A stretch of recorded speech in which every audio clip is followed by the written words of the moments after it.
Adap baburu je manuntui. Baburu kapadang lata dape rusuh balang kaki. Baguru kapalang aja bagai bunga kambang tak jadi. Bilo timbuannya. Apo bilo manuntui indah je bismillah. Apo bilo manuntui indah pasangan. Apo bilo manuntui indah penuh hati. Apo bilo manuntui indah baranji. Apo bilo manuntui indah ikhlas. Apo bilo manuntui indah tujuan. Apo bilo manuntui terlanjur sombong.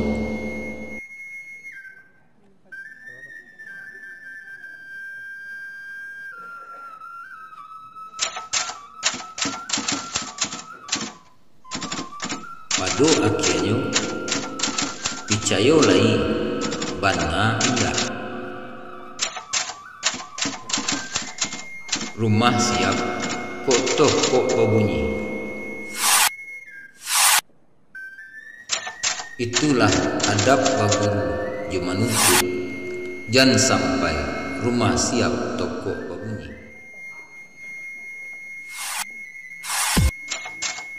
Adai basandi sarak, sarak basandi kita bunyi. Apa pula maksud tujuannya? Nan lurih rentangan tadi, lurih bana bapacik sungguh. Al-Quran kitab Allah, hadis Nabi, sarak, adai memakai keduanya. Sarak mengatur, adai memakai. Sianan bertanggung jawab, orang nan berpakaian.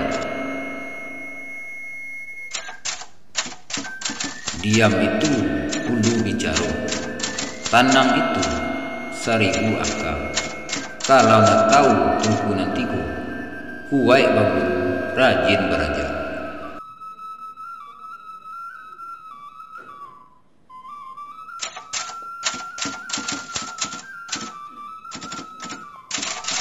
Tunggu nantiku, alu aja patui, anggo aja tangguh, rasu aja parisu.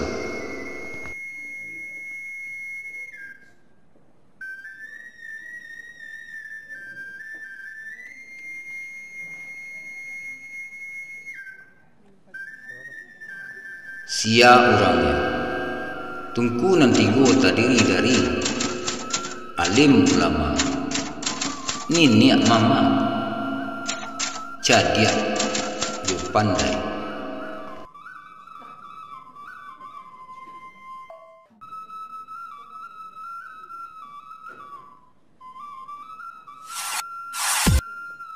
Itulah yang dimugasi adai basandi sarak, sarak basandi kitabullah.